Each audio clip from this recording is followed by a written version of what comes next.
Good morning, OroNaz. Travis here, and the Marshall family is still on vacation, enjoying our time. We're visiting my brother and his family right now in a small little town outside of Iowa City. The town's name is Kelowna, and they're known for, I believe, the second largest Amish community in our country. And so as we've been visiting together, you hear the clap, clap, clap of the horseshoes of the horse and buggy passing by. You look out the window and you walk down the street and you could see the most sophisticated of electric cars passing the horse and buggy. And it got me thinking about time, especially the way that my brain is wired to understand time. And that is primarily in the way of seconds and hours and days and years. The New Testament was written in an original language of Greek, and often there are nuanced words or multiple words that get translated into English in just one word, and the word time is one of those examples. We actually get our word time from the Greek word chronos, which is, you can hear chronological order or chronology in that word. And that's the time that most of us think about. It's what's on our watch or our calendars. We're thinking about a 8-hour workday or a 9-month school year, something like that. But Paul, he mostly uses in a lot of his writing another word that gets translated in our translations in our scriptures in English as time. But it's a bit unfortunate because it's a bit deeper or wider meaning, and that word is kairos. And that word is best, probably one of the ways that you could translate it is opportunity time or opportune time.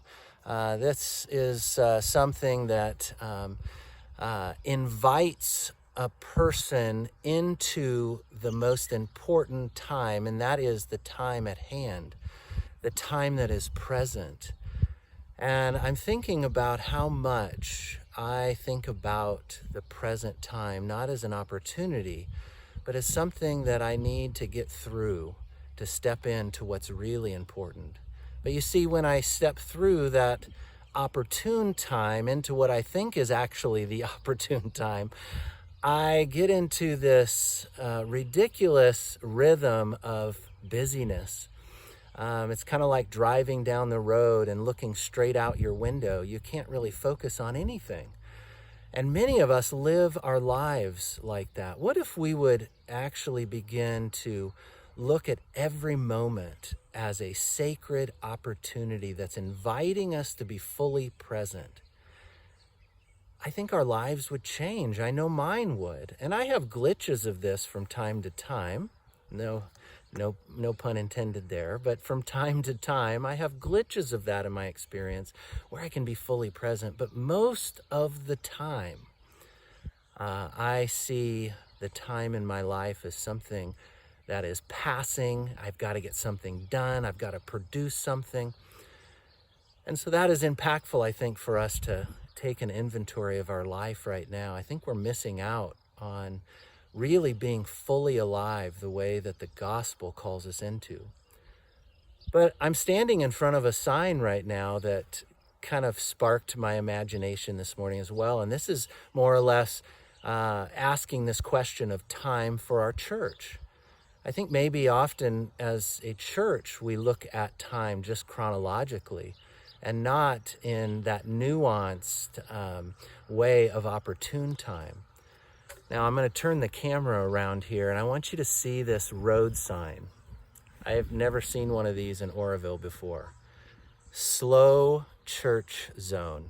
Now, you know what the sign is saying. It's saying you need to slow your car down, and there's a church right up on the side of the road. But let's take that just for a moment and think about the season that we are in as a church. And think about what is causing us to move forward. Is it the expectation of production and getting things done? Or is it the the sacredness of each moment, each conversation that we have, each time that we are present with another person or a place in our community. If that's the way, and I believe that that's what God is calling us into the future, if that's the way that we move, often it may feel like we are a slow church. We're not getting things done. We're not producing. We're not advancing in the way that the world says we must advance. But actually we are advancing, but in a gospel-centered way, a way that is nurturing and cultivating deep relationships that change lives and not just start programs. Isn't that a beautiful vision? I believe that's why the Apostle Paul at the end of Acts was so adamant about his time being right to go to Jerusalem. He knew that he was going to be killed. And some of his best friends said, no, that's not the best use of your time. And he said, yes, it is. This is an opportunity, this very moment. He engaged in that relationship and he moved into the future with that purpose of true time. May we use that as we reflect on our day today, as we move together forward into God's ordained and appointed time. Lord, be with each of you. Grace and peace.